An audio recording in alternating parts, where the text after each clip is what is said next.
कहानी नीरू की है। पंजाब की नीरू की शादी दिल्ली के राहुल से होती है। दिल्ली कितना बड़ा शहर है ना, लेकिन आप लोगों का घर तो बहुत छोटा है। हमारे पंजाब में तो ये बड़े बड़े घर होते हैं कि मजा ही आ जाता है। कोई बात नहीं नीरू, मैं भी तुम्हारे लिए बहुत बड़ा मकान बनाऊंगा बहुत जल्दी। नीरू के पिता जहाँ पंजाब के जाने माने व्यापारी थे, वहीं उसका पति राहुल दिल्ली में एक सिंपल नौकरी करता था। माँ, यहाँ तो घी मक्खन इतना महंगा है कि क्या बताऊं। मैं तो तरस ही जाती हूँ घी खाने के लिए। नीरू की माँ को ये सुनकर बहुत दुख होता है। मेरी बेटी को घी नसीब नहीं हो रहा है और ये बहू यहाँ बैठकर घी में शक्कर डाल रही है। देख वनिता, मैं साफ कह रही हूँ, इस घर में जितना घी आएगा उतना ही मेरी बेटी के घर दिल्ली भी जाएगा। अरे ये क्या बात होती है माँ जी? बेटी का उतना ही करो जो अच्छा लगे। अब क्या मायके से घी और मक्खन तक की सप्लाई करोगी आप? हाँ, मेरी बेटी किसी चीज को तरसे मुझसे बर्दाश्त नहीं होता। अब क्या था, नीरू के मायके में 2 किलो घी आता तो 2 किलो दिल्ली जाता नीरू के पास। एक दिन, माँ बड़ी गर्मी पड़ती है दिल्ली में। इस घर में तो एक ही एसी है और वो भी ड्राइंग रूम में। सारा परिवार एक ही कमरे में सोता है। हाँ बेटा, वो तो हर घर की कहानी है। यहाँ भी एक ही एसी है। अरे बिल इतना आता है कि क्या बोलूं। तभी वहां राकेश आ जाता है। माँ, थोड़ी देर में यहाँ कुछ प्लम्बर आएंगे मेरे कमरे में एसी लगाने। जरा ध्यान से लगवा देना ना माँ। ओए, ऐसे कैसे तेरे कमरे में एसी लगेगा? हाँ राकेश, एक बार बात तो कर लेता। अरे पापा, वो वनिता को गर्मी में नींद नहीं आती। ड्राइंग रूम में सबके साथ सोने में वो अनकंफर्टेबल है, इसलिए। अरे पूरे परिवार के साथ वहां तेरी बहन नीरू भी तो सोती है। वो नहीं हो रही क्या अनकंफर्टेबल? समझ रहा है ना? अगर एसी लगेगा तो एक दिल्ली में तेरी बहन के कमरे में भी लगेगा, तभी तू लगा सकेगा। राकेश वनिता को सारी बात बताता है। वनिता करती भी क्या, मन मारकर बैठ जाती है। माँ, ये लोग ठीक नहीं है, क्या करूं मैं? अरे बेटी, यहाँ आ जा, तू यहाँ आकर रह ले। अरे छोड़ दे ऐसे पति को। कैसे छोड़ दूं माँ? समाज क्या कहेगा, लोग क्या कहेंगे? वैसे भी मेरा एक बेटा है मयंक। अरे हटा बेटा, तेरी उम्र ही क्या है, इतनी परेशान रहेगी तो काम कैसे चलेगा। खैर, बात आई गई हो जाती है। माँ को लगता है कि नीरू ठीक है, तो वहीं नीरू के मन में एक ही लाइन चल रही होती है, यहाँ आजा। माँ ने तो बोल ही दिया है कि यहाँ आजा। बस मयंक थोड़ा सा बड़ा हो जाए, इन गरीबों को छोड़कर मैं वापस माँ के पास ही चली जाऊंगी। वो इसी सोच में बाजार में चल रही थी कि मैम, आपका दुपट्टा जमीन को छू रहा है। नीरू जैसे ही उस लड़के की तरफ देखती है, देखती ही रह जाती है। हाय रे, कितना सुंदर लड़का है ये। अब क्या हुआ? मैंने कहा आपका दुपट्टा। तो खुद ही उठाकर दे दो ना। लड़का समझ जाता है कि नीरू उस पर फिदा हो चुकी है। वो उससे उसका नंबर लेकर चला जाता है। अब क्या था, नीरू और रोहित में लगातार बातें होने लगती है।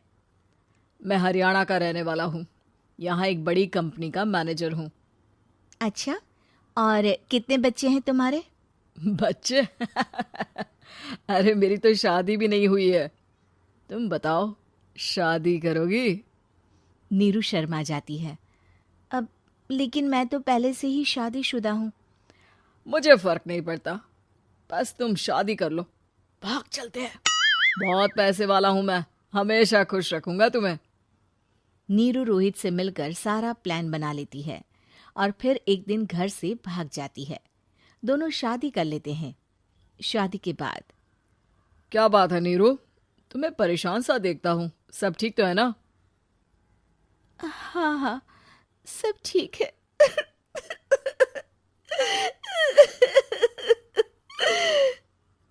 ये कहते कहते ही वो रोने लगती है। अरे क्या हो गया, रो क्यों रही हो? मैंने तुमसे एक बात छुपाई है। और वही बात अब मुझे परेशान कर रही है। रोहित, मेरा एक बेटा भी है, उसका नाम मयंक है। क्या बात कर रही हो? ये तुमने मुझे पहले क्यों नहीं बताया? देखो नीरू, मेरी माँ को मैंने ये नहीं बताया है कि तुम शादीशुदा हो। बच्चा मैं मैनेज नहीं कर पाऊंगा। नीरू को समझ में नहीं आता कि वो क्या करे। तुम उस बच्चे को अपनी माँ को क्यों नहीं दे देती? नीरू चुपके से माँ को फोन करती है। माँ, क्या मयंक को तुम रख सकती हो? बेटा, मैं राकेश के साथ बात करती हूँ। आखिर घर का बेटा वही है, जो वो बोलेगा। वैसे भी बेटा, तूने जो किया है ना, उसके बाद से पूरा घर तेरी बुराई कर रहा है। मैं भी अब किसी से तेरे लिए लड़ नहीं सकती। राकेश बेटा, नीरू ने तो जो किया बहुत ही बुरा किया, लेकिन मैं सोच रही थी कि क्यों ना मयंक को हम यहाँ ले आए। तभी वनीता बोल पड़ती है। वाह जी, ऐसे कैसे यहाँ ले आए? यहाँ क्या भंडारा भरा है? और जिस बच्चे की माँ ने नहीं सोचा, उसके लिए हम क्यों सोचे? नीरू को एक बार तो अपने बच्चे के बारे में सोचना चाहिए था ना। अरे लेकिन तेरे पास भी तो लड़का नहीं है ना वनीता। माँ, वनीता ठीक बोल रही है। कल को वो बड़ा होकर इसी घर का हिस्सा मांगेगा तो हम क्या करेंगे? माँ कहती भी तो क्या, वो चुप रह जाती है। वहीं नीरू का पहला पति कहता है। माँ, अगर आज भी वो वापस आ जाए तो मैं उसे माफ कर दूंगा। बेटा, गरीबी चीज ही ऐसी है, क्या करेगा? तू तो अब मयंक का सोच। वो बेचारा तो बिना माँ का हो गया। मयंक के खातिर तू दूसरी शादी कर ले बेटा। लोगों के लाख समझाने के बाद नीरू के पहले पति की शादी रिद्धि से हो जाती है, जिसके पहले पति से 2 बच्चे होते हैं। देखो जी, मैंने शादी सिर्फ बच्चे के खातिर की है। मैंने भी शादी सिर्फ बच्चों के खातिर की है। वहीं नीरू के दूसरे पति के मन में ये बात घर कर जाती है कि नीरू एक मासूम बच्चे को उसके खातिर छोड़ कर आई है। अब देखो नीरू, मुझे लगता है कि जो औरत अपनी कोख का बच्चा छोड़ सकती है, वो तो कुछ भी कर सकती है। कल को तुम्हें मुझसे अच्छा कोई मिल गया तो तुम तो मुझे भी बाय बाय कर दोगी ना। नीरू को अब उसका दूसरा पति ताने देना शुरू कर देता है। तंग आकर नीरू उसके यहाँ से भागकर अपने पहले पति के पास चली जाती है, लेकिन ससुराल में क्या लेने आई है नीरू, मयंक को? नहीं नहीं सासू माँ, मुझसे गलती हो गई, मुझे माफ कर दीजिए। नीरू, अब वक्त खत्म हो गया है, मेरी शादी हो चुकी है। तो छोड़ दो ना उसे, हमारा बच्चा है।